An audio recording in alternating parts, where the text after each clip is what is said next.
Les imatges, com els monuments o els objectes del passat, són també patrimoni cultural.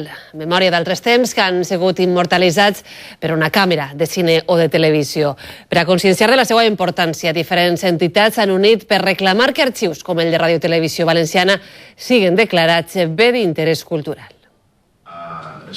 Amb motiu de la celebració del Dia Mundial del Patrimoni Audiovisual, l'Associació Ciutadania i Comunicació o el Col·legi Oficial de Bibliotecaris o el Consell Valencià de Cultura, entre altres, s'han unit per a demanar que arxius com el de Radio Televisió Valenciana siguen declarats bé d'interès cultural.